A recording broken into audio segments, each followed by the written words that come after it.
여러분 안녕하십니까? 광주 MBC 뉴스투데이 시작합니다. 먼저 오늘의 주요 뉴스입니다. 완도에서 실종됐다가 숨진 채 발견된 일가족의 사망 원인이 아직 뚜렷하게 밝혀지지 않았습니다. 정밀부검과 휴대전화 분석 등 정확한 조사가 진행되기까지 2주 이상 걸릴 것으로 예상됩니다. 광주 도시철도 2호선 개통 시기가 3년 이상 늦어질 거란 소식에 시민들의 불만이 커지고 있는 가운데 민선 8기 광주시가 해법을 찾을 수 있을지 주목됩니다. 정부가 일제 강제동원 피해 배상 문제에 대한 해법으로 민관협의체 구성을 계획하는 것으로 알려지자 피해자와 시민단체가 일본의 사죄가 먼저라며 반발하고 나섰습니다. 누리호에 실린 조선대 연구팀의 초소형 인공위성이 무사히 사출되고 일부 교신도 성공하면서 최종 임무 완수에 한 발짝 다가섰다는 평가가 나왔습니다. 전남 완도에서 실종됐다 차 안에서 숨진 채 발견된 일가족의 사망 원인이 1차 부검에서 밝혀지지 않았습니다. 정확한 사망 원인은 정밀부검을 통해 밝혀질 것으로 보이는데요. 익사 가능성을 배제하지 못한다는 결과가 나왔습니다. 임지은 기자의 보도입니다. 전남 완도 앞바다에서 실종된 일가족의 사체에 대한 부검이 이뤄졌습니다. 부검의 1차 소견에서는 익사 가능성을 배제할 수 없다고 나왔습니다.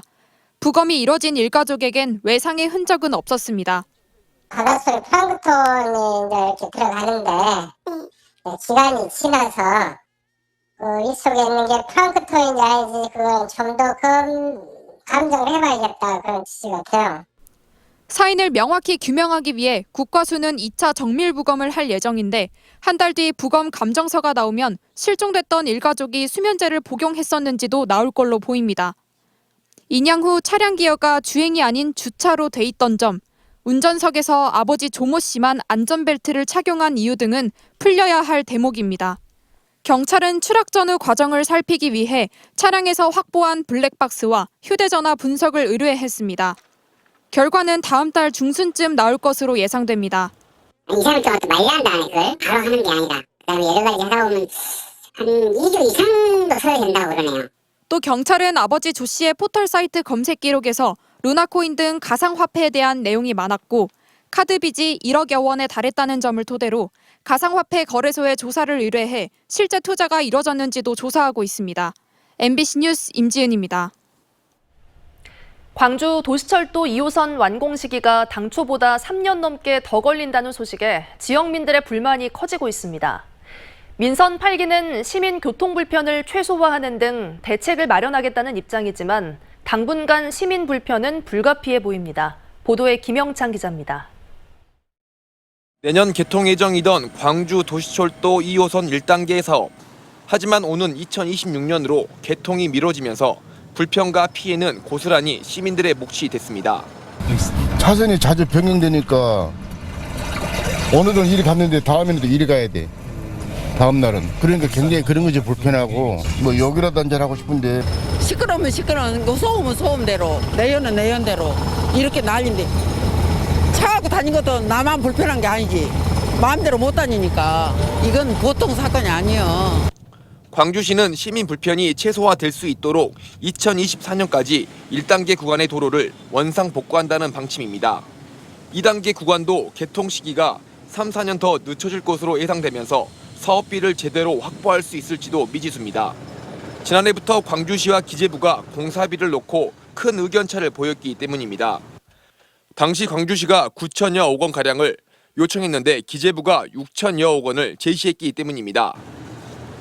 도기 3단계 사업은 1, 2단계 사업 비용에 따라 2030년 이후에나 추진 여부가 가능한 실정입니다. 총 사업비 협상이 기재부와 끝나고 나서 3단계 사업을 어떻게 할 건가를 판단할 수 있을 거라고 생각합니다. 광주 도시철도 2호선 개통 문제는 시민의 삶과 직결되어 있는 만큼 민선 8기 광주시 강기정 신임시장이 책임을 피하지 않고 어떤 해법을 내놓을지 관심이 쏠리고 있습니다. MBC 뉴스 김영창입니다. 오늘부터 당분간은 장맛비보다는 폭염에 대한 대비가 필요합니다. 광주와 전남 대부분 지역에 폭염주의보가 발효 중인 가운데 낮 기온이 높게 치솟겠습니다.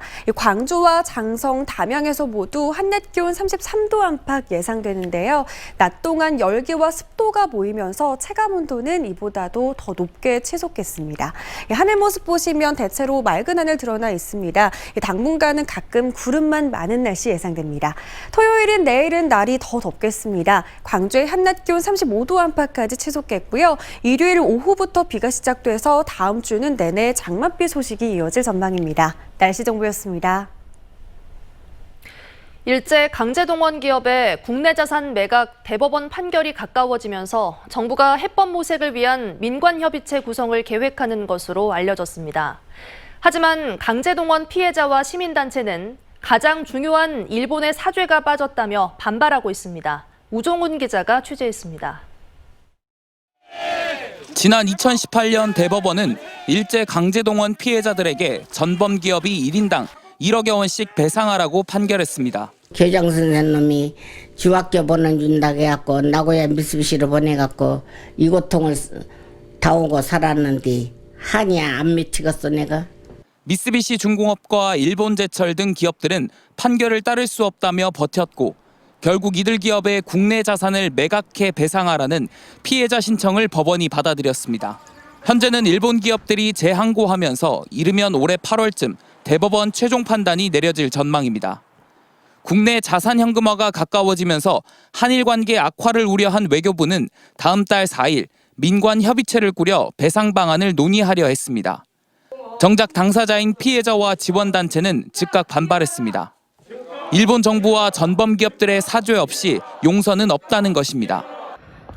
내 마음이 아무리 나이는 먹었어도 마음만이나 사죄를 받아야 한다 그 말이.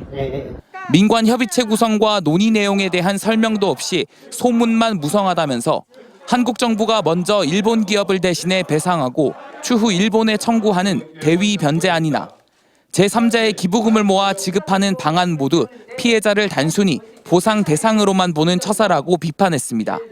누누이 강조해왔지만 피해자의 사죄 없는 이 화해를 받아들일 용의가 없습니다. 피해자 지원단체와 법률대리인은 사죄가 선행되지 않은 외교부 민관협의체 참석 요청을 받아들이지 않았습니다. 또 미쓰비시 중공업 측에 문제 해결을 촉구하는 서한을 보내는 등 일본 현지 시민단체와 연대한 노력도 계속해 나갈 계획입니다. MBC 뉴스 우종훈입니다. 순천과 여수, 광양시는 조정대상 지역에서 해제됐지만 광주 지역 5개 구는 모두 조정대상 지역으로 남게 됐습니다. 국토교통부는 주거정책심의위원회를 열고 수성구를 제외한 대구 전역 등 전국 11개 시군구를 조정대상 지역에서 해제하되 광주 전역 등 101곳의 시군구는 규제 지역에 계속 묶어두기로 했다고 밝혔습니다. 광주는 주택 거래가 크게 감소했지만 집값 오름세는 계속 이어지면서 규제 해제 지역에서 빠진 것으로 분석됩니다.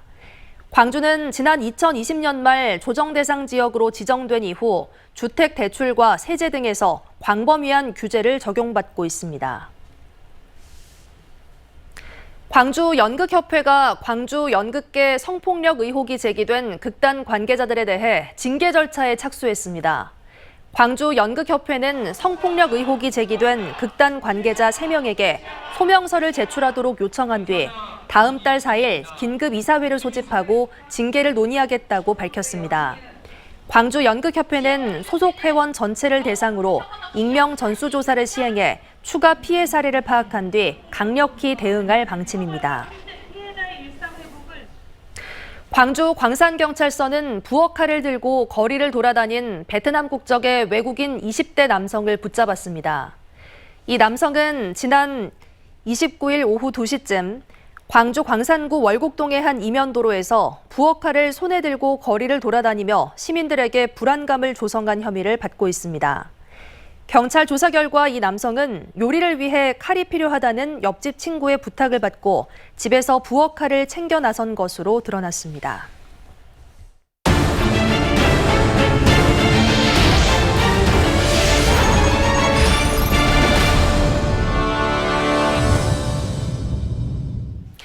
누리호에 실린 조선대학교의 초소형 인공위성이 무사히 사출됐습니다. 새벽 사이에는 이 위성과의 교신도 시도됐는데요. 어떤 결과가 나왔는지 또 현장 분위기를 이다현 기자가 전해드립니다. 지난 29일 오후 4시 50분쯤 누리호 성능 검증 위성이 큐브 위성을 쏘아 내보냈습니다. 조선대학교 연구팀이 만든 초소형 인공위성입니다. 분리는 성공적으로 이루어졌습니다. 이제는 이 위성과 교신이 잘 되는지 확인해야 합니다. 위성으로부터 신호를 수신하고 신호를 수신한다라고 하는 건 우리 위성이 여기서 신호를 날렸는데 니네들이 받았느냐. 사출 이튿날이었던 30일 새벽 2시 15분쯤 연구팀이 큐브 위성으로부터 상태 정보를 수신해봤습니다. 처음엔 신호가 미세하게 잡혔습니다. 무등산 뒷자락으로 위성이 넘어가는 단계여서 일단 산이나 뭐 이런 부분들에 있어서 전파가 좀 상태가 양호하지 않을 수도 있습니다. 새벽 3시 50분쯤 들어왔습니다.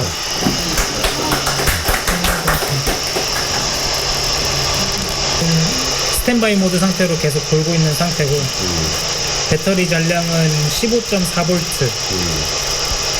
지금 배터리 상태는 정상입니다. 모니터를 지켜보던 연구진들의 표정이 환해졌습니다.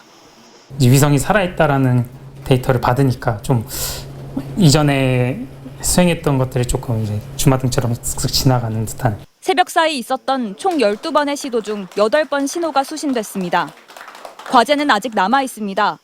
위성으로부터 상태 정보를 받는 것에 더해서 양방향 교신도 가능해야 합니다. 무엇보다도 최종 임무는 백두산 관측입니다. 일단은 1차적으로 성공을 했다라고 하는 부분은 고무적인 부분이라고 생각을 하고 있고요. 촬영된 영상 데이터를 지상에 전송해서 영상 데이터를 확인하는 것까지가 레벨 3가 되겠습니다.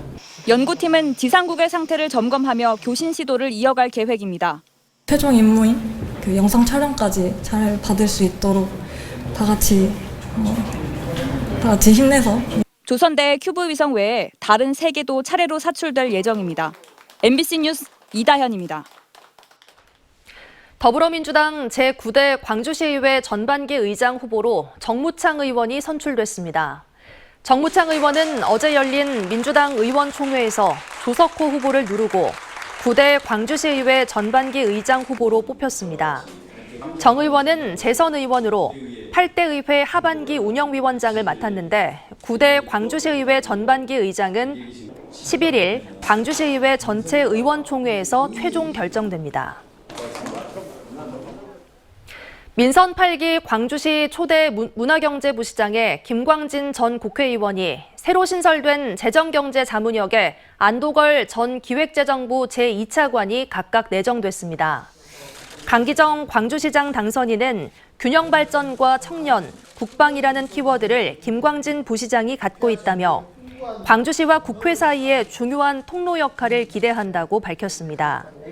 또 전 기재부 제2차관이었던 안도걸 재정경제자문역은 호남 출신의 대표적인 재정예산통이라며 광주시 재정난 해결과 호남과의 연결고리 역할을 해줄 것이라고 설명했습니다.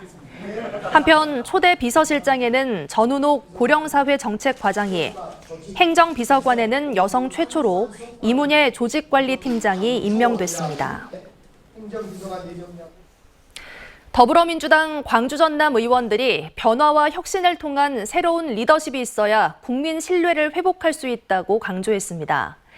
이들은 혁신한 결의문을 통해 전당대회가 새로운 민주당으로 거듭나는 변화와 혁신의 전환점이 될 수 있다며 이같이 주장했습니다. 또 지금 호남은 그 어느 때보다 강력한 변화와 혁신을 주문한다며 지도부 선출 과정에서 당원과 국민의 뜻이 적절히 반영될 수 있도록 국민 여론과 권리당원 반영 비율을 높이고 대의원의 비율은 낮춰야 한다고 덧붙였습니다. 재창당의 신경선거.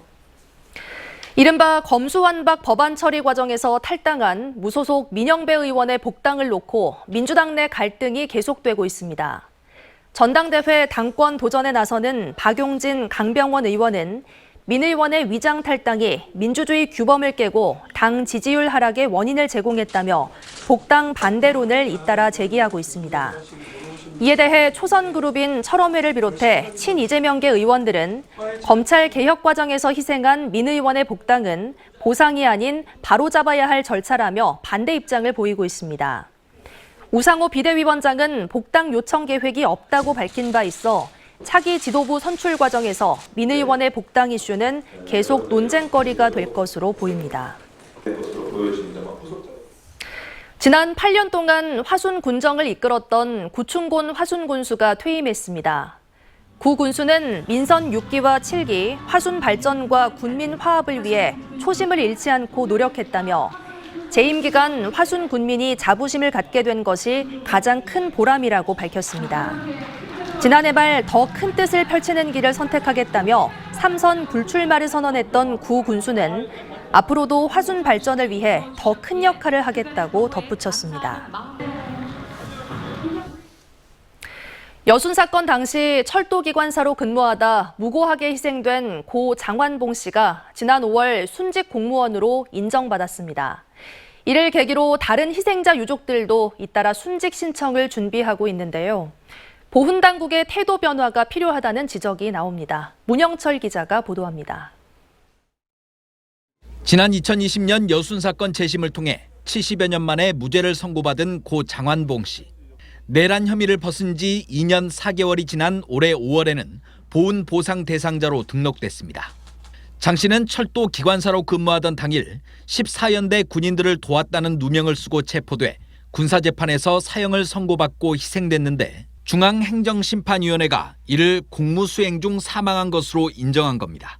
74년 만에 철도기관사 공무원 신분을 확정받게 되어 너무너무 기쁩니다. 장 씨가 보훈 보상 대상자로 인정되면서 다른 희생자 유족들의 신청도 급물살을 타고 있습니다. 여순 사건 당시 철도 여객 차장이었던 고 김영기 씨의 유족이 보훈청의 판단을 기다리고 있고 다른 유족들도 관련 자료를 토대로 법적 자문을 받은 뒤 순직 공무원 신청서를 제출할 계획입니다. 아버지의 동료들은 전부 다 4급 공무원 이상 다 해서 거의 다 정년퇴직을 다 하셨어요. 형을 받고 집행되면 퇴직금도 없이 그냥 쫓겨나는 거예요. 문제는 보훈당국의 태도입니다. 보훈지청은 고 장완봉 씨에 대해 처음에는 보훈 보상 대상자 등록을 거부했습니다. 70여 년이 지난 지금 장 씨의 인사 기록이 남아있지 않아 공무원 신분을 확인할 수 없다는 게 이유였습니다. 유족들은 결국 변호인을 선임해 행정심판을 청구했고 중앙행정심판위원회는 보훈지청이 재심 판결문과 과거사 진실규명 보고서, 주변인들의 진술 등을 고려하지 않았다며 유족들의 손을 들어줬습니다. 국가보훈처라는 국가기관이 왜 만들어지고 공무원들은 왜 국민의 혈세로 월급을 받는지 그 이유를 좀 인식을 했으면 좋겠어요. 대단히 실망스러웠고요. 여순 사건 당시 희생된 철도공무원과 교육공무원, 행정공무원은 수천여 명으로 추정되고 있는 상황. 유족들은 국가로부터 또 다른 상처를 입지 않도록 보훈당국이 전향적 자세를 보여달라고 촉구했습니다. MBC 뉴스 문형철입니다. 광주시가 위기 상황으로 생계 곤란을 겪는 저소득층의 생활 안정을 위해 오늘부터 긴급복지 생계지원금 단가를 인상하기로 했습니다. 이번에 인상하는 생계지원금 단가는 저소득층 생활 안정을 위해 현행 기준 중위소득 26% 수준에서 30% 수준까지 확대됩니다. 이에 따라 1인 가구 생계지원금은 기존 48만 원에서 58만 원으로 4인 가구의 경우 130만 원에서 153만 원으로 인상 지급됩니다. 오늘부터 주말 동안에는 심한 더위가 예상됩니다. 광주를 비롯해 전남 대부분 지역에 폭염주의보가 발효 중인 가운데 낮 기온이 높게 치솟겠습니다. 광주와 장성, 담양에서 모두 낮 기온 33도 안팎으로 예보됐고요. 낮 동안에 습도와 열기가 가득 모이면서 체감 온도는 이보다도 더 높게 오를 것으로 예상됩니다. 주말까지도 더위가 예상되니까요. 야외 활동 계획하신 분들은 더위로 인한 피해 없도록 건강 잘 챙기셔야겠습니다. 오늘 오늘과 내일은 뚜렷한 비 소식 없는 가운데 가끔 구름만 많은 날씨가 예상되는데요. 오늘 밤 사이에는 바다 안개가 유입되면서 해안 지역을 중심으로는 안개가 짙게 끼겠습니다. 아침부터 더위가 이어지고 있습니다. 광주의 기온 벌써 25도 안팎까지 올랐고요. 한낮 기온 대부분 지역에서 33도 안팎까지 올라 덥겠습니다. 대체로 구름 많거나 맑은 날씨 이어지고 있습니다. 무안의 낮 기온은 31도로 예상됩니다. 곡성과 구례의 한낮 기온 33도 안팎까지 오르겠습니다. 바다의 물결은 최고 1.5m에서 2m 안팎으로 잔잔하게 일겠습니다. 토요일은 내일은 더 덥겠습니다. 광주의 낮 기온 35도 안팎까지 오르겠고요. 일요일 오후부터 비가 시작돼 이어지는 다음 주는 내내 장맛비가 이어질 전망입니다. 날씨 정보였습니다. 이상으로 뉴스 마칩니다. 함께해 주신 여러분 고맙습니다.